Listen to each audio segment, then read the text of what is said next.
அந்த ஒரு இது ஒளி தெரியுது. இங்கேருந்து நம்ம எடுத்தாலும் இல்லை தனியாக ஒளி தெரியுது. திருச்சிற்றம்பலம். தென்னாடுடைய சிவனே போற்றி, நாட்டவர்க்கும் இறைவா போற்றி, காவாய் கனகத்திரளே போற்றி, கைலை மலையானே போற்றி போற்றி. நம்ம வந்திருக்கிற இடம் திருநாவலூர் என்ற திருத்தலம். இந்த திருத்தலம் சமயக்குறவர் நால்வரில் சுந்தரமூர்த்தி சுவாமிகள் என்று சொல்லக்கூடிய நாயன்மார் அவதரித்த திருத்தலம். இங்கு அவர் மட்டும் இல்லாமல் 63 நாயன்மார்களில் சடையனார், இசைஞானியார், நரசிங்க முனையரையர் என்று சொல்லக்கூடிய மூவரும் அவதரித்திருக்காங்க. மொத்தம் 4 நாயன்மார்கள் இந்த திருநாவலூர் திருத்தலத்தில் அவதரித்திருக்காங்க. அந்த வகையில் நம்ம வந்திருக்கிற இந்த திருத்தலம் வாழி திருநாவலூர் வன்தொண்டர் பதம் போற்றி என்று உமாபதி சிவாச்சாரியாரால் போற்றப்பெறுகின்ற ஒரு திருத்தலம். சமயக்குறவர் நால்வரில் சுந்தரர் இறைவனுக்கு கைலாயத்தில் அணுகு தொண்டராக பணிபுரிந்து வரார். நாள்தோறும் இறைவனுக்கு மலர் தொண்டு, அதாவது நந்தவனம் சென்று மலர் பறித்து மாலை தொடுத்து சுவாமிக்கு சாத்துகின்ற பணியை செய்து வரார். அது மட்டுமல்லாது நாள்தோறும் இறைவனுக்கு அணுக்கமாக அணுக்கு தொண்டர் என்று சொல்லக்கூடிய வகையில் இறைவனுக்கு அருகில் இருந்து திருநேற்று மடலை ஏந்தி நிற்கக்கூடிய பணி புரிகின்றவர் தான் நமது சுந்தரமூர்த்தி சுவாமிகள்.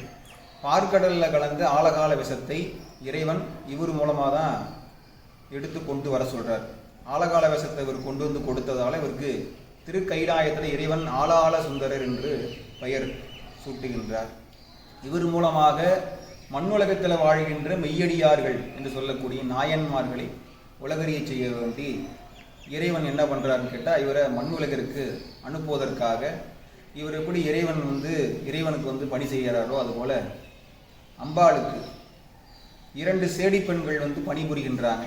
அவரையும் சுந்தரரையும் நந்தவனத்தில் மலர் பறிக்கும் பொழுது சந்திக்க வைக்கிறார். சந்திப்பையே காரணமாக வைத்து இவரை மண்ணுலகிற்கு சென்று அந்த 2 பெண்களையும் மணந்து, அதாவது திருமணம் செய்து பின் அணைக அப்படின்னு பெருமான் ஆணையிடுறார். அப்போது சுந்தரமூர்த்தி நாயனார் இறைவன்கிட்ட ஒரு விண்ணப்பம் வைக்கிறார்.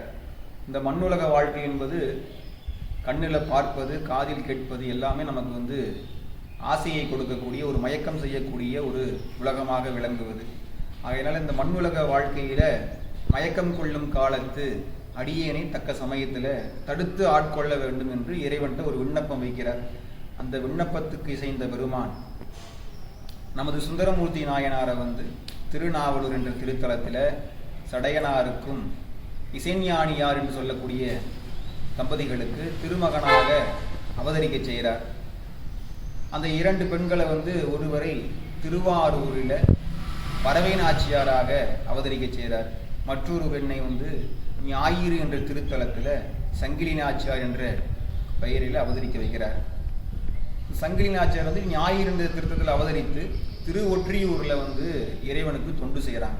இந்த வகையில் திருநாவலூரில் சடையனாருக்கும் இசைஞானியாருக்கும் சுந்தரர் திருமகனாக அவதரித்து நம்பி ஆரூரன் என்ற பிள்ளை திருநாமம் சூட்டப்பெற்று இந்த நாட்டை ஆட்சி புரிகின்ற மன்னராக விளங்கக்கூடியவர் நரசிங்க முனையரையர் என்று சொல்லக்கூடிய மன்னருக்கு நமது நம்பி ஆரூரர் வளர்ப்பு மகனாக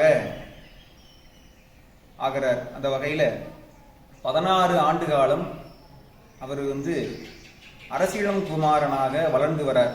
அதற்கு பின்பாக இவருக்கு திருமண பருவம் வந்தோடனே பக்கத்தில் புத்தூர் என்ற ஊர், தற்பொழுது வரலாற்று காரணமாக மனம் தவிழ்ந்த புத்தூர் என்று பெயர் இப்போ மாற்றம் செஞ்சிருக்கு.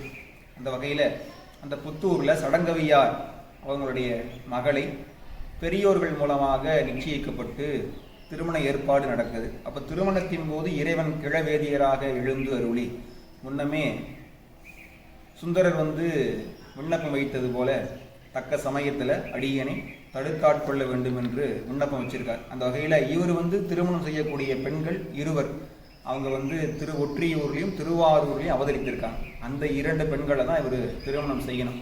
அப்போ இந்த பெண்ணை திருமணம் செய்யக்கூடாது என்பதற்காக இறைவன் கிழவேதியராக எழுந்தருளி ஒரு அடிமை ஓலைச்சுவடியை காட்டி, நீ எனக்கு அடிமை, உனக்கும் எனக்கும் ஒரு வழக்கு உண்டு.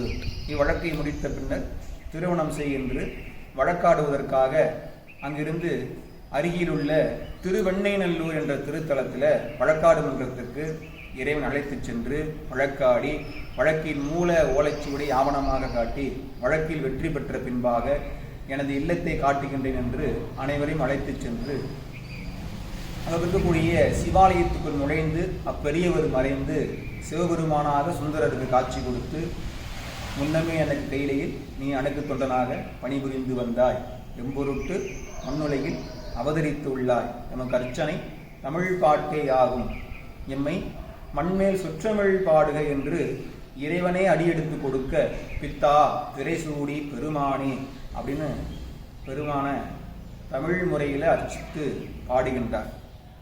அந்த வகையில் இறைவனுடைய ஆணைக்கு இணங்க தலங்கள் தோறும் சென்று பெருமானுடைய புகழை பாடுகின்றார். அது சமயம் அவர் அவதரித்த திருநாவலூர் என்ற திருத்தலத்தையும் வந்தடைந்து இங்கு உள்ள பெருமானை, திரு தொண்டீஸ்வர பெருமானை தமிழால கோவலன் நான்கு என்று சொல்லக்கூடிய திருப்பதிகத்தை பாடி இங்கிருந்து தில்லை வழிபாடு செய்கிறார்.